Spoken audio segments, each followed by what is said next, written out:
Welcome, everyone, to another episode of Cyber Coast to Coast. I'm one of your co-hosts, Craig Schober, and I'm coming at you from the West Coast, actually down in Central America, more specifically in Tamarindo, Costa Rica. And I'm joined again by my brother and co-host, Scott Schober. Hey, Scott, how are you doing? Hey, how's it going there, Craig? Great to be on with you again. Great, good to have you.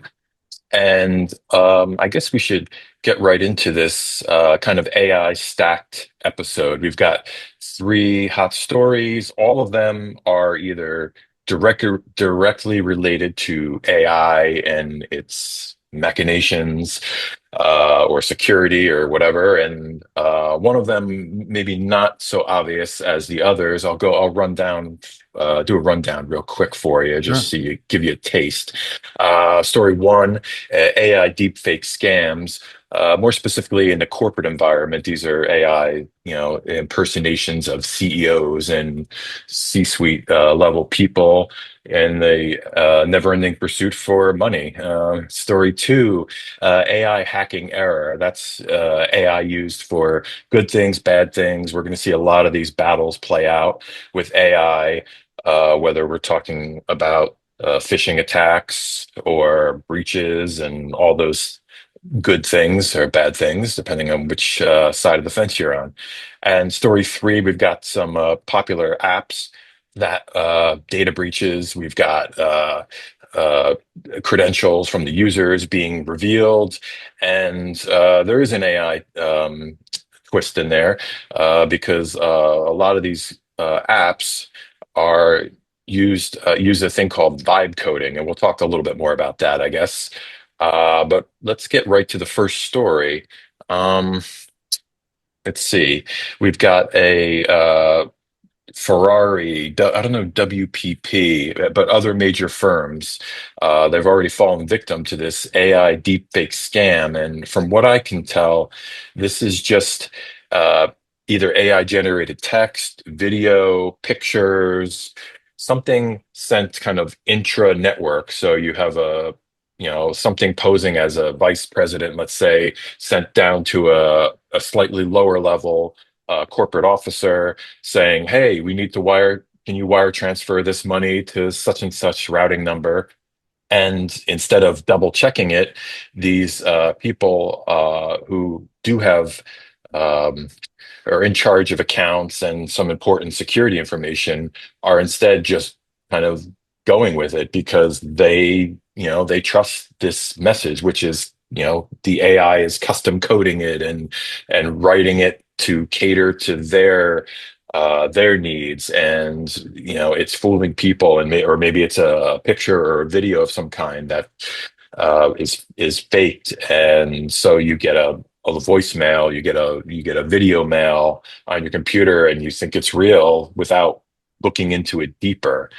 Um, I mean, there's already losses reported up to 200 million stolen due to these deep fake scams. What do you think about this, Scott? At Berkeley, we've had some of these. I don't know if they were AI generated or how technologically advanced they were, but we've had a few of these scams that look like our own employees, right? How far do you get before the flag goes up and you double check these things? Yeah, absolutely. And I think I've seen a couple of them, and they're usually, um, it looks like an AI generated email slash phishing scam where it's a former employee's name that you see, and it's writing asking for the wire transfer information for their paycheck to be adjusted, or their bank account because they said claim they have a new account or this or that. Obviously, I know that the person is no longer working here, is retired or whatever, because it's employees from a very long time ago, which makes me wonder, did maybe a compromise happen? Because it's a couple employees that names are used are from the long time ago, which means it's probably payroll data that was compromised or something, and they make the association, or they go out on LinkedIn and make the connection between Berkeley and, oh, that's an employee that used to work there, but they don't carefully do it well enough, and they happen to send it to me, which is stupid because I'm the CEO, so I would know. In a small company, when you're under 30 people, you know everybody working here. They must think we're larger, like General Motors or something. But a lot of them are AI generated and written, and I've gotten many of them. It's not like you get one or two. And of course, I flag them and sandbox them, and then analyze them. And they're coming from all over the world, and it looks like they're just kind of automated through AI and trying to fool you. But at first read, it'd be scary if the employee actually worked here. It'd be credible the way it is written. That's the part that kind of, I guess, caught me off guard. Now, with Ferrari's a much bigger company, and WPP, I think, is a very large media company that they attempted this to victimize them as well with this type of scam with AI generated videos. But videos tend to be more credible, I think, or voices. If it's a familiar voice, it fools you. And that's, I think, a big concern. I had, as you recall, not too long ago, somebody tried to unsuccessfully performed identity theft, and they impersonated me as the CEO and went to a bank, and they somehow obtained my driver's license. They modified the picture and the signature, and they presented it to the bank. And I have a note in the computer to call if anything's suspicious or anyone's ever trying to take money out. And I get a phone call. I'm sitting at my desk here, and I get a phone call. Who is this? And I'm like, this is Scott Schober. Who's this? And they're like, oh, I'm with the bank fraud department. And I'm like, why are you calling? And they're like, well, we have somebody here that's sitting at my desk claiming to be Scott Schober. So it's sometimes it's more elaborate, and it's a physical documents that are produced. They try to go in and empty the bank account. Fortunately, in that case, I told them, call the police. It's definitely I've been victimized for identity theft. And the guy bolted eventually. He waited long enough, got nervous, bolted out the front door. It happened to be the police were just pulling up when the guy ran out the front door, and they pursued him. He was on foot. They were in car. They jumped out. They threw him to the ground. They arrested him. And it's still, I guess, in lined up there for court cases. And those things tend to drag on year and a half, 2 years. And typically the person escapes. And in this case, he's been found guilty in 3 other states of similar wire fraud, check fraud, credit card theft, a whole bunch of things. And he keeps not showing up for court dates and doesn't get arrested. I don't understand it, but a lot of these thieves know how to get around the law and just jump bail, jump court dates, and Unreliable criminal. yeah, What's the world coming unreliable. to? Yeah. But now add in what you're talking about, AI generated voices and videos. It makes it even more credible, I think, to fool people. And that's part of the problem, especially after COVID. A lot of people tend to do things remotely. You don't have to go in person to do as many things. And it kind of is accepted now. So I think we're going to see a lot more scams like this. And really, it's the employees and in human resources and so on and so forth and security within a company that really need to triple check everything to make sure that that layer of defense is there, and double check all the information to make sure that nobody can scam you through the phone, through a video, through a voice, which is very credible and breaks down all the barriers. Yeah, and this story, before I forget, I want to mention the story comes to us from Mm. darkreading.com. And I'll include all the links in the breakdown of the podcast. Um, but that, you know, it reminds me, my kind of BS meter, my scam meter flag really raises when I see just, text in an email. I think we've all been trained to kind of I don't even think we have to read it twice, if it's just like visually, if you see text, it's not formatted in a way that you normally associate with a colleague or a friend or family. Right away, that's first strike against it. Second strike, you get to the greeting line, like, it will Hmm. say something weird like "Hello, loved one," or something general or something specific that you've never heard Yeah. from a specific person. So that's kind of strike two. But it does make me wonder how this will change with the advent of AI and this more advanced form of fraudulent impersonation of people. Like, because I see videos on TikTok all the time now, and I'm at the point where I can't tell the difference when it's AI or not. When it's something Oh, like incredible, I just assume it's AI. I have to assume it's AI. But then sometimes I look closer and I'm kind of squinting at it and thinking about it, reading the comments, and I can't quite figure it out if it is AI, if other people know it's AI, but they're joking, and hmm. it's very confusing messaging, and I guess we're in for a wild ride in the upcoming, in the near future, because we're going to see. I could very well get a message from you, a video message that talks like you, says things that you would say, and of course looks just like you. Am I going to double check every time to make sure it's you? I don't know. Yeah, you're right. And maybe the days, and I've had employees here come up and say, "Hey, Scott, I got your email." I said, "What email?" "Oh, that you wanted me to buy a bunch of gift cards for something." And I was like, "No, stop." Like those are obviously scams. And the employee was half uncertain and they kind of questioned it and came to me, to verify it. Those days are gone. But if you get a video message, like you said, it's convincing, these deep fakes. They're really, really good. um, I had something the other day I was looking at and I was showing my family, I'm like, you guys got to check this out. And the kids are like, Dad, that's fake. It's AI generated. I'm like, how do you know? And they're like, look. And it was some little Mhm. minor thing. I said, I would never notice that or think about it. And I'm in the field. And it's really hard. These tiny little nuances might be tells, but then again, you might miss them. Yep. That's scary stuff. It And is. Yeah. speaking of scary stuff, let's move into story two, Sure. the era of AI hacking.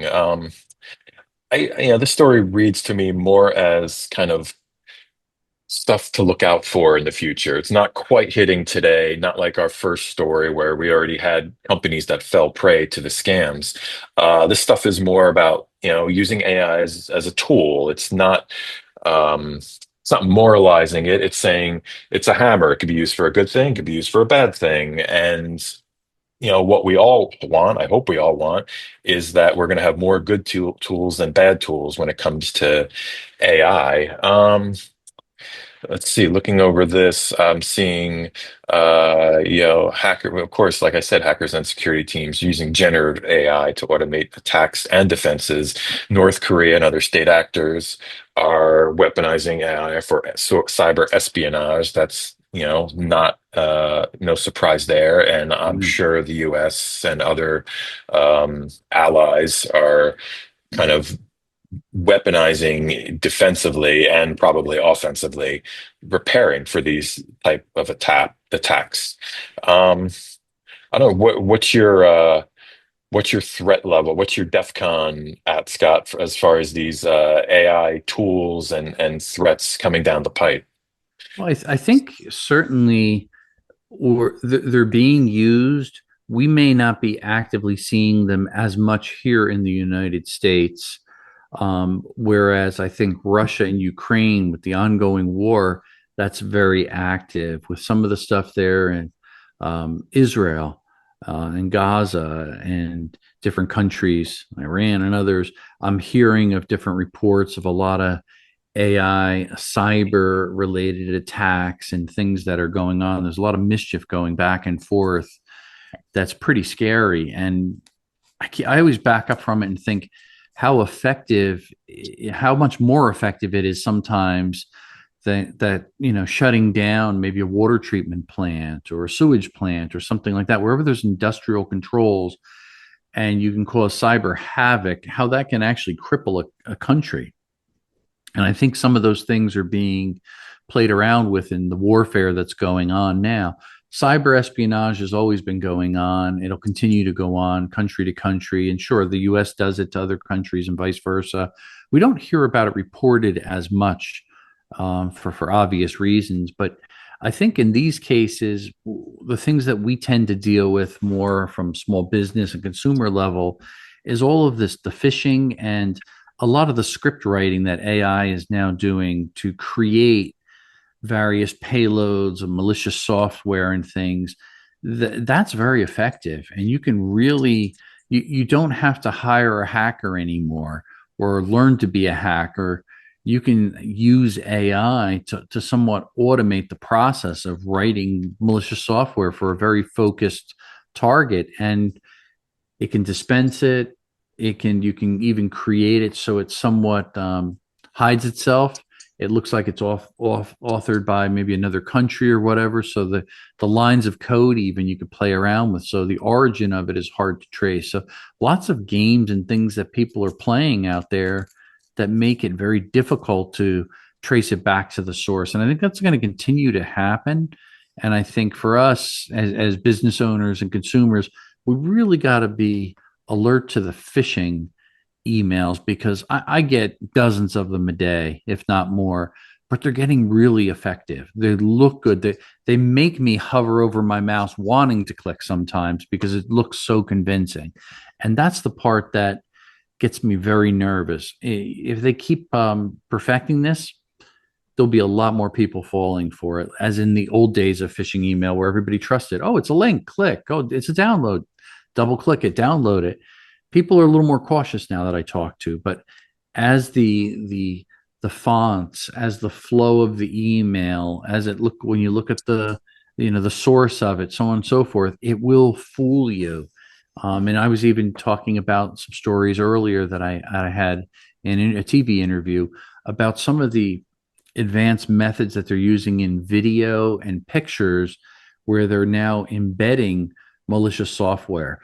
You think about the high resolution of a video or a picture with so many pixels, there's a lot of ones and zeros. And in some of the areas where it's redundancy, you can actually carve out and hide malicious software in there. You can't see it. So the video Mhm. image looks 100% the way it is, but some of those ones and zeros are monkeyed with, and now you can, in a sense, decrypt it or pull it out that actual software and use that as payload to get on somebody's computer. So imagine you're the recipient of an email and it's a picture, and you're like, oh, there's a picture of whatever, my son, my daughter, my dog, doesn't matter. You double click it, you put it into your photos. Guess what? You just executed malware down to your system for remote login or giving other subdirectory access or some type of key logging um, problems that could really cause havoc for you. So it's all those unknown things that I think we really need to explore and understand a little bit better. Now, of course, there'll be counter tools for that can scan pictures and tell you if anything is monkeyed with and malware and viruses and things put in it. But right now, nobody even thinks about those type of things. So we're all innocently sending pictures around to one another, a JPEG or a PNG or this or that, without properly checking them for viruses or malicious software. And I think it's time now we really need to step it up and be careful. Yep. Yeah, it's kind of like computer vision Yeah, compared to human vision. I mean, when you see a QR code, you're like, this could be anything. It almost looks deadly, you know? It looks like it has malintent for you or something. So you're not sure if you should click on it or scan it with your phone unless it comes from a trusted source. A picture of your kid, it's like it's going to slip right through those those kind of internal inherent scanners that we all have as exactly. people. It slips through social um contracts and things that we've all come to know and trust, and gets you kind Yeah. of almost tugging at your heartstrings, or it personalizes the attack in a way you don't see it coming.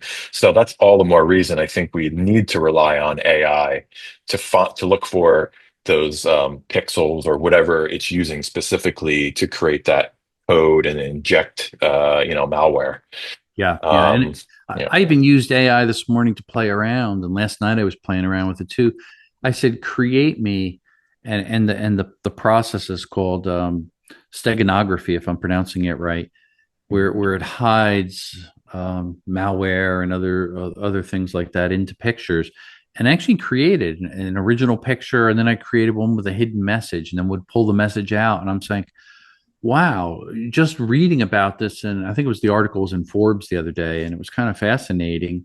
And now I'm already understanding it, and I'm creating things and having the ability to do it. it shows you how fast things are with the assistance of AI. Now, myself, I could never do it on my own, but just going to simple chat GPT or Google AI, I could start playing around and learn things, understand it, and now actually implement it and make it Mm. happen. That to me is fascinating. The one you sent, yeah, you sent me one, and I was Yeah. kind of looking at it and reading about it and trying to figure out. Did you created that using um like a chat GPT thing, or was it a website that did that for you? No, I did it. I did it all on Chat GPT. I'm not sure which one I sent to you, but if you could see this Okay. one, the Yeah, yeah. one with the picture there, it says "Meet me at First Street in Metuchen," but the secret message underlying when you kind of decipher it, as it were, was "Meet me at 255 Liberty Street, Metuchen, New Jersey, our company's address." That's just an Mhm. example to kind of appreciate it. And here was another one, just a picture of a beach scene, and basically it has a secret message in there, and it's basically, here's the secret message that I put in. Yeah, meet at 10 p.m. At Yep, 10 p.m. But nobody seeing the initial picture could ever see that. Um, exactly. and that's the part that's kind of like, ooh, it's creepy feeling. Like, how do you not see that? And again, it's not. I should say the pixels are not certain colors where you have to turn your eyes or look at it at a certain angle. The pixels are the pixels, but it's hidden inside there, the secret messaging. And this is not new. This has been around for a long period of time. And oftentimes this would be used, I think, in war times and other things, almost as a type of encryption or cipher or things like that. But now it's being used where I guess you could say it's almost automated. And putting it in as payload under the standard picture, that's the part that's so cool. Because we all Mhm. send pictures. We take pictures. How many pictures do you take on your phone in a week? Maybe you go surfing, or your dog does a cool trick. You take a Oh picture. yeah. Right? You send it to somebody. Dozens of videos and pictures. Yep. Yeah. But now imagine if now that's being used, and that can actually deliver the malicious software. If you were a cyber criminal and you innocently or seemingly innocently send it to somebody, that could be used for, nefarious purposes. Wow, that's really powerful because it breaks down all barriers. As you said, it's a familiar face or something in there that you connect with in your mind automatically. Oh, it's got to be real. That's my dog, or that's my friend. Not Yeah. necessarily. It reminds me a little bit of those. I don't see them anymore, but those, they're just 2D printed pictures. And if you stand back, you Yeah. kind of see another image kind of in Mhm. the image. And I never could see those well. And I was always with someone, kind of like walking in the mall or something. You see them and they're like, oh, I see the boat right next to, and I'm like, what? I You're don't like, see that. what? Where? Yeah, it's kind of like the digital version of that, I guess, Yeah. not all AI, maybe some AI won't be able to see that if it's a really, advanced version of that kind of encryption. Yeah. Another thing to look out for and worry about, I suppose. Absolutely. That story came to us from Tom's Hardware. But this next story, let's see. Oh, this is actually Washington Post. This Okay. next story, our third one. And when I went on it, it didn't block me, which was nice. Usually those Washington Post stories, paywalled and you get blocked and stuff, but this one Yeah. didn't. So if you click on it, you should be able to read it. Um, this one is all about trusting the wrong apps that were poorly coded, maybe not intentionally maliciously coded, but just poorly coded since we're seeing such a plethora of these apps, I mean, we probably started living in the app economy 5, 10 years ago. It started when it just became oh, do you have a service? Do you have a product? No matter how small, no matter how minute, no matter how much it costs. You need an app for that. Everyone would just say you need an app for it because that becomes your catalog, your portal, your marketplace for just that product, that service, or that company. Well, it's still going strong. Apps are still everywhere. And in this case, we see this app is called T, and I think this one is a women's dating site. Yeah. um, yeah, it's a dating site specifically for women, and I guess that's where part of the problem comes in because now you have the the reason why a site like this, an app like this would be created in the first place is for security and privacy issues that women face in dating and just all kinds of social engagements and events. Now, unfortunately, you had this one. What is it? They exposed 72,000 images, 1.1 million private messages, and ending up on 4chan of all places, which is like kind of the sewer of the internet. Kind of like filling a Um, dumpster. Yeah, scary. yeah, that's the last place you want your selfie, your driver's license, your private conversations to end up. You never want that to happen. Um, I looked into this a little more, and I could not find a source to really confirm. Some people say that this app the T, um, was created using AI, mostly something called vibe coding, which Mhm. is, basically you just kind of give your simple commands to a chat GPT, for instance, and say, I need an app that will perform such and such functions. I want it to look like this. I want the data to be stored on my, here on this URL address. I need it to, it's designed for a demographic of people of this age and this gender, whatever. You feed in all your criteria for what you want app to be, and it's kind of like magic, I suppose.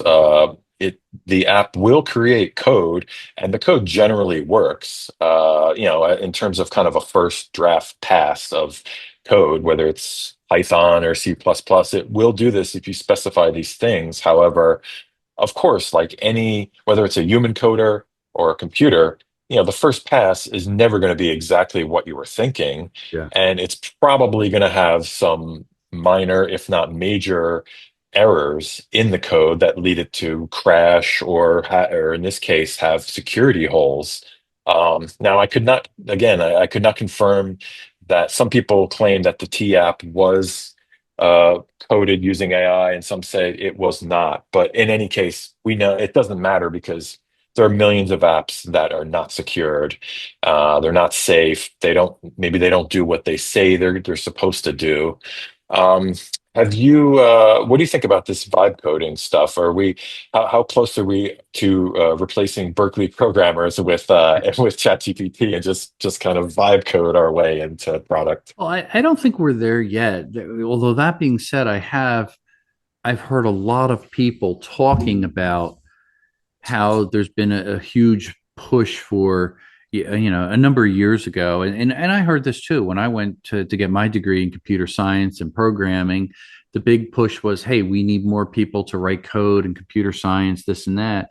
And now many people are talking about it and saying they were dead wrong and it was a big mistake because all those coders are going to be gone. There's going to be no jobs. They're going to be replaced by AI and this and that. And maybe there's some general truth to it that there'll be some replacement. I think it's more of a shift with AI. Um, it's hard to say because I think you can create apps like this with AI, and they are good, but it still needs a human touch to personalize it, to refine it, to make it work properly. Because otherwise, you have problems like this where it's compromised, I guess, too. And you need people to test things and people to give feedback because people are buying these things or using these type of things. And I think a lot of these type of apps, we probably wouldn't even hear about it unless it wasn't tied to dating sites, tied to, and I think they call this whisper networks, and some of the things that came out from, what was it, 2017 with the Harvey Weinsteins and other the bad things that men have been doing and are being called out upon. There's platforms such as this where women can vent because they're frustrated about all these atrocities and terrible things where they had abuse, and it could be verbal, it could be physical, sexually, all these different things.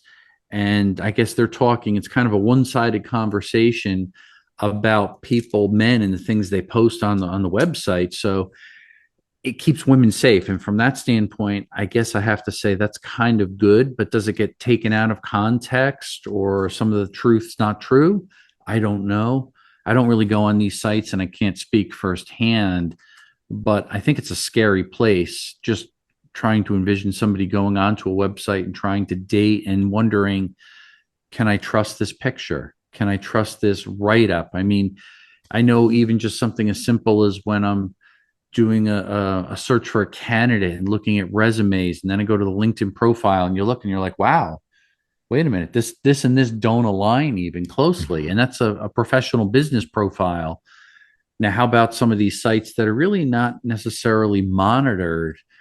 I think people can make up stuff and exaggerate and vent, and maybe that's a good place for them to vent. But you're talking about millions and millions of women. I think it's 6.2 million women that use this alone. And then there's a double lawsuits and class action lawsuits in California already responding to this breach. So a lot of people are speaking out and very upset. And now there's Facebook groups that have been created. So it's starting to grow and have a movement of its own, perhaps.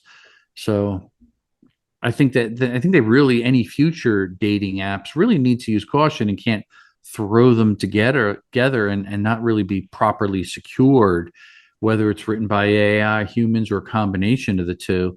It's got to be secure and it's got to make the users feel secure. And I think that's where they probably failed, and that's going to hurt them across the board. Yeah, one of the takeaways from this story for me was that startups are still, and maybe they always will be, in that mindset of move fast and break things. And, Yes. security is not put first. They want to innovate, innovate, innovate, create a viable product, and that's all fine. But you have to have people, your users' best interests, integrated into that whole product or service, because otherwise you're doing them a disservice. And so I just keep thinking of that and how, startups probably haven't changed, and maybe they won't, but let's hope that AI and people kind of work together, AI being the tool of the people, and the whether they're editors or programmers or what their job description is, use AI to improve your workflow, to make it more efficient, but not to break things. Use it to check bad AI, use it to check good AI, use it to check content to make sure the content is up to your standards. Um, that's my public service announcement, I guess, for Yeah, AI today. I don't know. that makes sense. It does make sense. I think regardless of whatever you're doing, though, when I think about it, maybe in closing, that if you're using apps and you're putting information out there, you got to really be guarded what you put out there. I had a TV interview earlier today, and one of the topics that came up was how much information we put into AI. And again, Chat GPT or whatever your popular AI platform is that you like to use, be careful to not put in personal information, medical information, information about your family, your address, your stock portfolio, whatever it is. Why? Because that information gets out there. It's stored on the cloud somewhere. Is it safe? Probably not. Can it be hacked? Certainly it can be. Could it be used against you? Of course. Could it be sold? Absolutely. Probably a little bit of all of the above things happen. In general, probably nothing happens to it because there's so much information. But all of those things are possible. So why put it out there? So I almost think when you do a query, be anonymous. Don't say I'm doing this or use your name in there. Just a friend of mine has a medical condition. What do you think the possibilities could be? Here's some of the possible symptoms he's experiencing. What are good questions to ask? If you generalize it, it's probably better. It's funny because AI always tells you the opposite. The more specific you are, the more accurate information you get. And that's true. But the more specific you are with personal information, the more likely you're going to be a victim of a breach, such as in this case. That's it. Yep.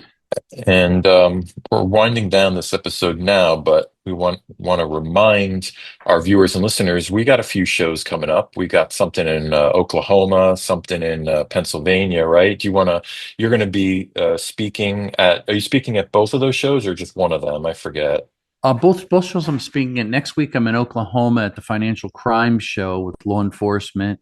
It's their yearly show, and it's going to be really good. And I'm going to be talking about deep insert skimmers as well as the future of skimming technology and shimmers. And we've got some new tools that we're going to be taking there. It's going to certainly be really exciting. And then in September, I'm going to be presenting at a vehicle crime show in Hershey, Pennsylvania, and I think that's on September 25th. A lot about talking about car theft and how a lot of times they're using these different trackers, the tags of different sorts, in helping with car theft, and that's a huge problem. And a lot of the colleagues that are already using our equipment, they recommended that I present at the show. So I'm honored that they asked me to, to reach out, and they reached out to me and said, "Hey, would you be willing to present?" And I said, "Certainly." So I'm going to be joining them, and we're going to exhibit at both the shows too, to show some of our tools and some of the techniques we'll be discussing. So some exciting times, certainly, in the next couple months. Great. Yeah, and anyone listening or watching, you check those shows and more out at our events page on our website, bbsystems.com. And soon, the videos that Scott, the interviews you were doing this week, they're coming through a third-party news Mhm. organization. So keep an eye out for those. In a couple weeks, they should be posted up on their site, and then also on our website as well. But as we end, I wanted to remind our listeners and viewers that this podcast is available on YouTube, Spotify, Google, iHeart, Apple, Amazon, and more. If you want to hear, please subscribe. If you want to hear more, please subscribe and review our podcast. Send us your questions and comments. You can DM us direct on X at ScottBVS, or you can even visit Scott's own website, www.scottschober.com, for information there. Fill out a form. There's plenty of contact information to get in touch with us. And if we read your comment or question on our podcast, we'll send you a signed copy of one of the books that we've authored, or cybersecurity books. Hacked Again, popular one. Cybersecurity is everybody's business. Or the latest one, Senior Cyber. So get your questions to us, and we'll get you signed copies out to you. Thanks for listening, and tune in to our next episode, packed with cyber news and tips to stay safe. Until next time, stay safe. Yeah, stay safe, everybody out there, especially with the hurricane out there off the East Coast heading up there. I certainly feel for those people that are along the coast there. Stay safe and be careful.